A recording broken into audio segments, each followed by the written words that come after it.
You're watching HNNCast with Space Rogue on the Hacker News Network.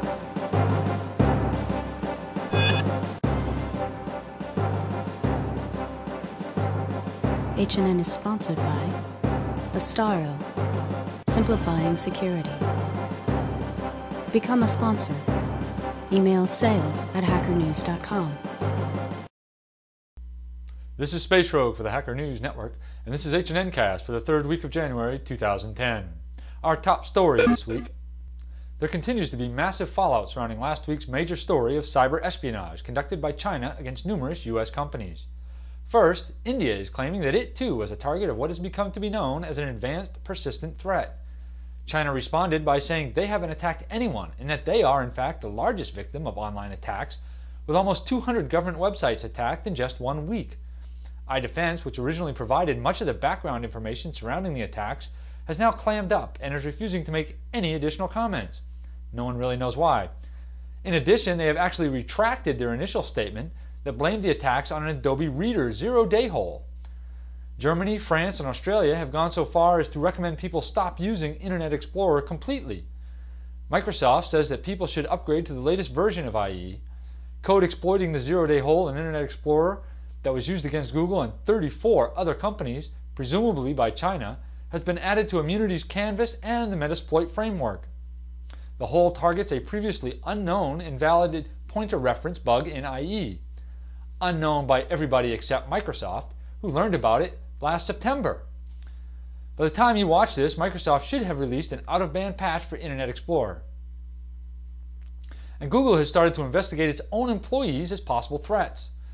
Numerous security companies have been releasing detailed analyses of the various pieces of malware used in the attacks, calling them a complex package of programs that used custom protocols and sophisticated infection techniques. As for the other 33 companies that may or may not have been part of this attack, they aren't talking, at least publicly. We told you last week about how a group known as the Iranian Cyber Army redirected the DNS for the Chinese search engine Baidu.com. Well, not sure if it's related or not, but Li Yinan, Baidu.com CTO, will be leaving the company for, quote, personal reasons. That's not the only fallout from the redirecting the search giant's DNS. A Chinese group known as the Hunker Union has started to deface Iranian websites in retaliation. In addition, Baidu.com has filed a lawsuit against Network Solutions, the company that was responsible for the DNS service that the Iranian Cyber Army redirected, and it claims that NetSol was responsible for gross negligence. Yeah, Network Solutions and gross in the same sentence? I'll agree with that. And if that wasn't enough bad news for preeminent domain hosting provider Network Solutions, they were also hit with a mass defacement this week. Hundreds of websites hosted on the company's servers were defaced with an anti-Israeli sentiments. Pictures of masked gunmen and the message hacked by CW Commando, or Commando, not really sure how to pronounce it, a pro-Palestinian organization based in Turkey. Network Solutions reported to Brian Krebs of KrebsOnSecurity.com that the intruders used a file inclusion vulnerability to gain access to the servers. The FBI is investigating. We'll be back with more HNNCast right after these messages.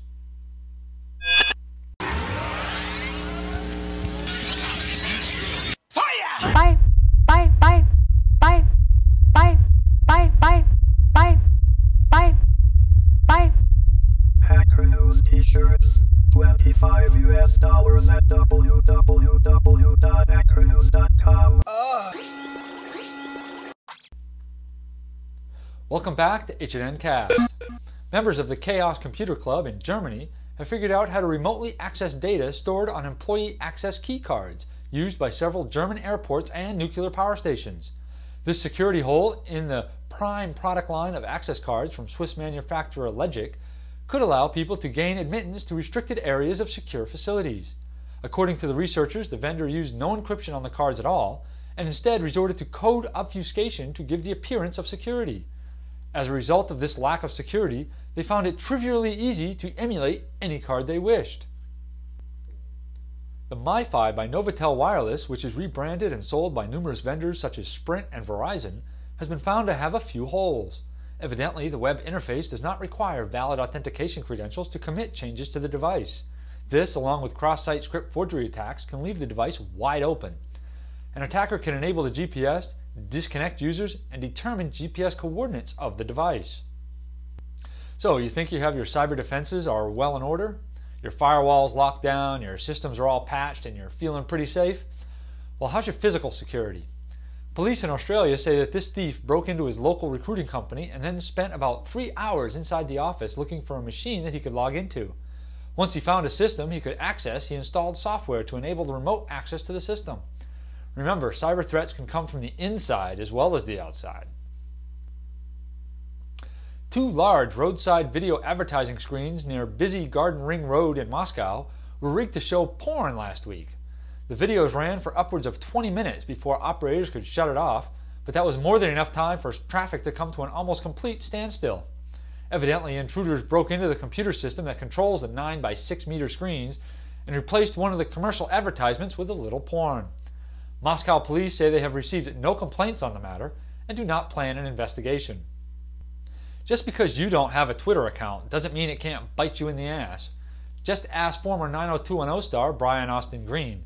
A Twitter account that claimed to be him started tweeting about his upcoming engagement to Transformers actress Megan Fox. The thing is, they are not currently engaged, and the real Brian doesn't even have a Twitter account. But don't let the facts get in the way.